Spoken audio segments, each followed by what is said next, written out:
Good morning সবাই, আশা করছি সকলে ভালো আছেন। এখন সকাল প্রায় 7টা বাজে আর আকাশটা দেখে মনে হচ্ছে তো যে এটা সূর্যাস্তের আকাশ, কিন্তু একেবারেই নয়, এটা ভোরের আকাশ। একদম ক্যানভাসে আঁকা ছবির মতো অপূর্ব সুন্দর দেখতে লাগছে। আর এই সকাল সকালই আমি চারপাশে একটু ফুলের জোগাড় করেছি, কারণ প্রত্যেক দিনই ঠাকুরকে ফুল দিয়ে পুজো করি।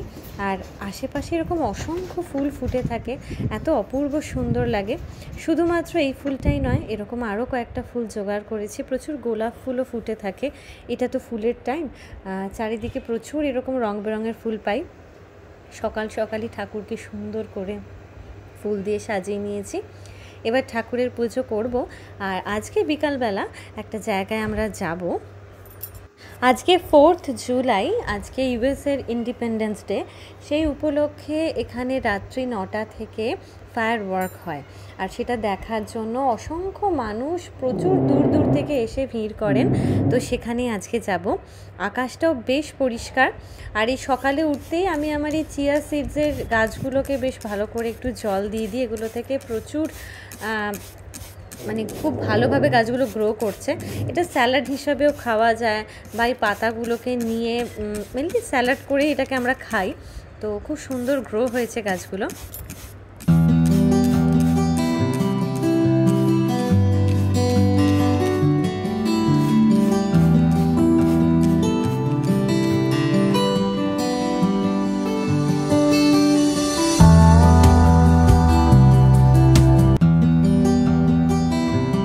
এবার আমরা রওনা দিয়েছি। এখান থেকে যেতে বেশ কিছুক্ষণ সময় লাগবে, আর আমরা ক্যালট্রেন করে যাব।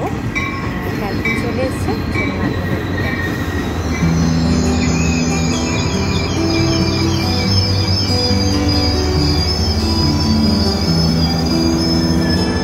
আমরা চলে এসেছি। অনেকটা সন্ধেও হয়ে গেছে। যত অন্ধকার হয়ে যাবে ততই ভালো, তাড়াতাড়ি, কারণ ফায়ার ওয়ার্কটা তবে খুব সুন্দরভাবে দেখা যাবে। আর এখানে তো প্রায় অন্ধকার হতে হতে রাত্রি প্রায় 8টা সাড়ে 8টা বেজে যায়। এখনই প্রায় 8:30 বাজে, বোঝা যাচ্ছে না। শুরু হয়ে গেছে ফায়ার ওয়ার্ক। অসাধারণ সুন্দর লাগছে। আমি হয়তো সামান্য কয়েকটা শর্টই আপনাদের দেখাতে পাচ্ছি। অপূর্ব সুন্দর লাগছে। টানা 20 মিনিট ধরে এই ফায়ার ওয়ার্কটা চলেছে, আর একদমই চোখ ফেরানো যাচ্ছিল না, এতটাই সুন্দর।